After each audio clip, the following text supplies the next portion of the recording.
सत साहेब जी, मेरे सभी भाइयों बहनों बेटा बेटी माता पिता को भक्तमती की सत साहेब जी। तो आज हम सुनेंगे संत रामपाल जी महाराज की सत्संग में गुरु जी हमें बताते हैं कि जब श्री रामचंद्र को वनवास मिला था तो सीता को चुरा कर रावण ले गया था। तब शिव शंकर और पार्वती ऊपर से खड़े खड़े देख रहे थे और पार्वती को रोकने मना करने के बाद भी पार्वती श्री रामचंद्र जी के पास आई और फिर कैसे क्रोधित होकर शिव शंकर ने उसके साथ बोलना बंद कर दिया और फिर वह अपने पिता के पास आई। जब अपने पिता के पास आई तो उसने भी आगे से उसके साथ अच्छा बर्ताव नहीं किया तो वह कैसे अमन कुंड में छलांग लगाकर अपना त्याग करना चाहा। तो सुनते हैं सभी भाई बहन बेटा बेटी माता पिता मिलजुल कर सत्संग संत रामपाल जी महाराज की सत साहेब जी। वनवास में थे, सीता जी का अपहरण हो गया था, उनकी धर्मपत्नी का। वो लिपट लिपट कर पेड़ों से और वन्य जानवरों से रो रहे थे, पूछ रहे थे मेरी सीता को देखा।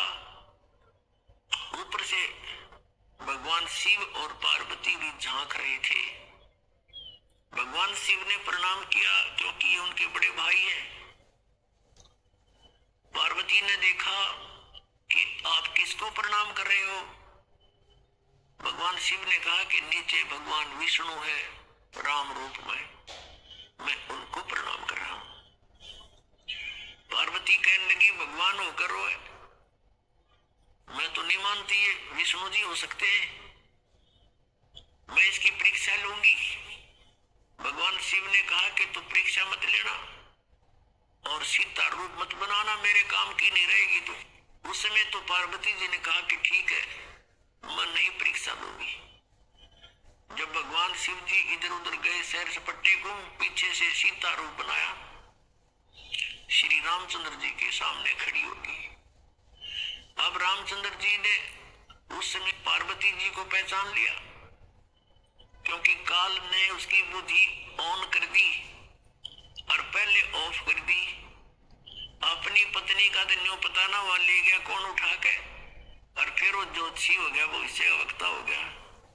एकदम पहचान लिया कि तू तो पार्वती है, एक दक्ष पुत्री यहाँ कैसे आ गई, भगवान शिव को क्यों छोड़ाई। वो शर्मिंदा हुई, आगे भगवान शिव से कहा कि सचमुच वो तो सचमुच विष्णु जी है, आप ठीक प्रणाम कर रहे थे। तो शिव जी बोला कर दिया काम, ले ली परीक्षा। हंसने लगी, नीचा मुंह कर लिया। तो उस दिन से उसने भगवान शिव ने कहा कि तू आज मेरे काम की नहीं रही क्योंकि तूने मेरी माँ का रूप बना लिया।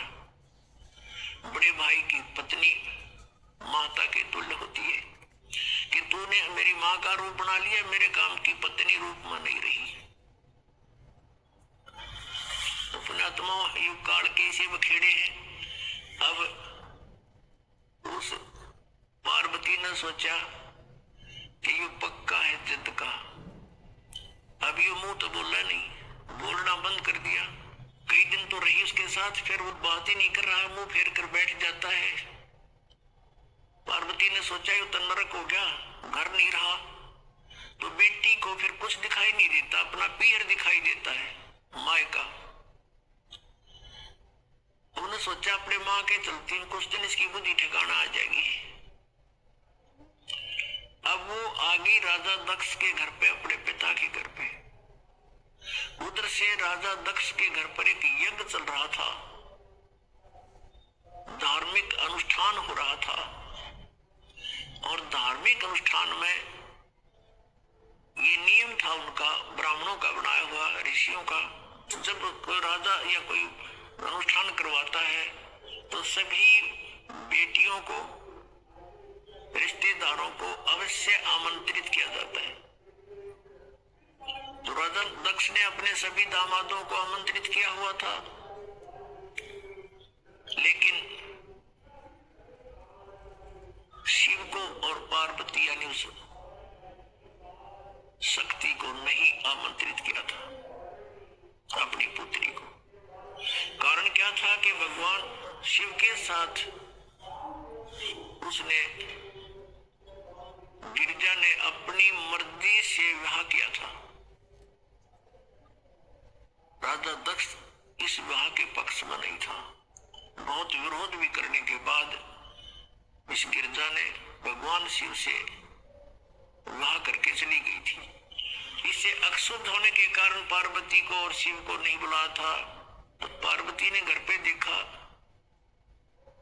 कि सभी बहन आई हुई हैं और उनके पति भी आए हुए हैं, उनका उचित आसन दे रखा है, सबका प्रतिदिन का भाग भी उनको समर्पित कर रखा है। जैसे पंडित आपने देखा होगा ना, पंडितों का सांग न्यारा होता है। जैसे विवाह कराते हैं, फेरे कराते हैं, कहेंगे करके दो सुबह सुबह दर दे 11 रुपये, फिर सुबह सुबह 21 वहां रख दे, 22 उसको दे दे, 5 उसके हाथ में दे दे, फलाने का तिलक कर दे, ये नो रखा करे। तो ऐसे ही वहां कर रखा था कि प्रतिदिन जितने भी वो दामाद आए हुए थे सबको जो हिस्सा होता था 500 रुपये इनको दे दो, वहां रखे जाते थे उनके सामने। तो ऐसा किया जा रहा था।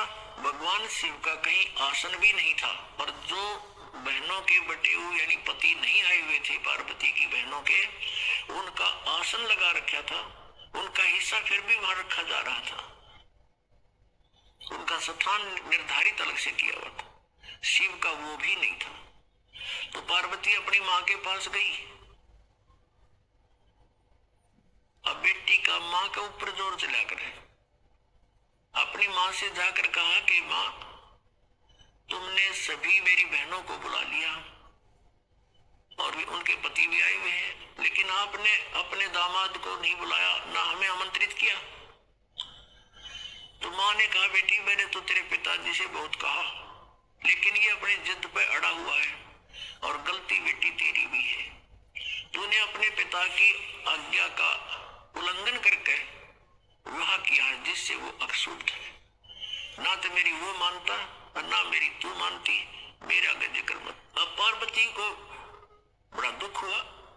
फिर वो अपने पिता के पास गई और पिता से प्रणाम करके कहा कि पिताजी, आपने अपने दामाद को आमंत्रित क्यों नहीं किया और सभी को कर रखा है। राजा दक्ष ने कहा कि तेरे को किसने बुलाया है, तू आई क्यों यहाँ पर, बिना बुलाए नहीं आना चाहिए था तुझे, तूने अपनी मर्जी से ये सारा काम किया है, मैं उसके दर्शन भी नहीं करना चाहता। ऐसे पागल के जिसके गले में सांप पड़े हो, मैंने अपनी बेइज्जती करवानी है यहाँ अपने समाज में, और तू भी मत आना, यहाँ से निकल जा वापस। अब इस बात से वो बहुत दुखी होगी। कौन? वो पार्वती।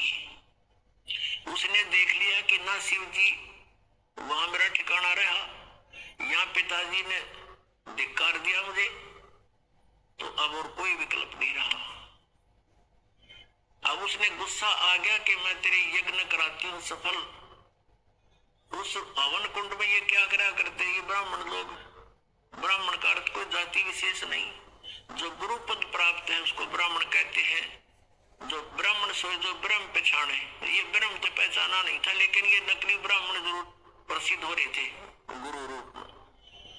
तो वो क्या करते थे, एक नया अपना दिखाने के लिए पूरा एक बहुत बड़ा हवन कुंड बना देते थे, बहुत बड़ा 8 फुट गहरा और 10 बाई 10 का चौड़ा, उसमें घेर कर लकड़ राजा का घी कौन सा करते डालना था, बरबर कटोरे बरबर गहरा, स्वाहा स्वाहा, वो बकड़ पाट रहा पूरा डीक बड़ा उसमें। वो पार्वती उस कुंड में हवन कुंड में कूद गई और जल गई सारी। तत्परता से उसको निकाल अवश्य लिया, लेकिन वो उसका अस्थि पंजर शेष था, सब मांस और वो चाम जल चुका था, केवल हाड शेष थी। इस बात का पता चला भगवान शिव ने, अब वहां से चला अपनी सेना लेकर, ताकि दक्ष न मैं करूंगा सीधा। अब इस बात का पता चल गया दक्ष को कि भगवान शिव चल पड़े अपनी पूरी गणों को लेकर के से जो आए हुए थे अतिथि, उनमें ब्रह्मा जी और विष्णु जी भी उपस्थित थे। अब जब उनको न्यू पता चला कि शिव जी आ रहे हैं पूरी सेना के साथ, तो भगवान विष्णु भी खिसकन लगे और ब्रह्मा जी भी खिसकन लगे। ब्रह्मा जी तक खिसके गए, गंते गंते भी चले गए, बगैर कौन बड़े सिर फुड़वा के। दक्ष ने भगवान विष्णु से हाथ जोड़कर कहा, आपको मैंने संरक्षक रूप में बुला रखा था, मेरी यज्ञ संपूर्ण हो तब तक आपको आमंत्रित था, आप मेरी रक्षा के लिए आए थे, आप भी जा रहे हो। विष्णु जी ने मना किया कि नहीं, मैं जा रहा हूं, नहीं रुक पाऊंगा। ज्यादा कहने से विष्णु जी रुक गए। उधर से शिव जी ने अपना एक गन तैयार किया अपनी जटा से, अपने मंत्र सिद्धि से, और उसको भेज दिया भैरव को कि जा तू उनके साथ युद्ध कर, मैं आ रहा हूं पीछे पीछे, पहले तू संभाल उन्हें। भगवान विष्णु का उसका युद्ध हुआ। विष्णु जी युद्ध में पराजित होकर के भाग गए छोड़कर। उधर से भगवान शिव आ गया। शिव जी ने राजा दक्ष की नाड़ काट दी, गर्दन काट दी। तो लंबी कहानी है। फिर और कहते हाथ पांव जोड़े, उसने रहम आ गया, एक बकरे की गर्दन उसका दक्ष का लाई दी, बकरे का मुंह कर दिया ऊपर तक। अब जब तक इनके श्वास है तो ये भगवान उनको इतना लाभ दे सकते। फिर क्या देखा, अब पार्वती को वहां जला हुआ देखा। भगवान शिव में मोह का सागर उमड़ गया। जब तक मुंह फेर कर सोया था, और अब उस जड़े हुए कंकाल को सीने से लगा लिया उठा के, और पार्वती पार्वती पार्वती पागल सा होकर न घूमा जंगला में गए, नाना ने दौड़ा। कहते 10,000 वर्ष तक ऐसे भटकता रहा, और उस अस्थि पिंजर को साथ सीने से लगा रहा पार्वती जान के। कहते फिर भगवान ने देखा कि ये तो बिल्कुल मुंह के अंदर पागल हो चुका है। कहते हैं सुदर्शन चक्र से उस अस्थि पिंजर के यानी पार्वती वाले उस बॉडी के हड्डों को सुदर्शन चक्र से छिन्न भिन्न कर दिया। कहते हैं जहां आंख पड़ी वहां नैना देवी, जहां धड़ गिरा वहां वैष्णो देवी, जीभ गिरी वहां ज्वाला देवी के मंदिरों की स्थापना होगी। अपुरात्माओं ये जैसे वैष्णो देवी का मंदिर, ज्वाला जी का मंदिर, और जैसे नैना देवी का मंदिर, ये जो मंदिर होते हैं ये यादगार होती हैं। ये यादगार बनाई गई थी कि जो इतिहास है पुराणों में, आने वाले समय में कोई इनको झूठा ना कह दे, इसलिए वो यादगार बनाई गई थी, छोटी छोटी मंडी सी। और वहां पर पुजारी बैठा दिए गए थे, आसपास के लोगों के द्वारा एक पैसा इकट्ठा करके उनको वहां एक नौकरी के तौर पर छोड़ दिया था कि तुम आने वालों को यहाँ कोई दर्शनार्थ आवे, इतिहास बताना कि ये मंदिर ऐसे बना है। बस इतना काम था उस पुजारी का। फिर समय बदलता चला गया, उसको किसी ने पैसे देने बंद कर दिए, तो उसने फिर वहां चढ़ावा शुरू कर दिया कि भाई आए हो तो दान भी करो, ऐसे करो, पीढ़ी दर पीढ़ी चल करके। तो वहां इस प्रकार दक्षिणा का भी एक रिवाज बन गया। वास्तव में ये सिर्फ इतना ही काम है कि ये यहाँ ऐसी घटनाएं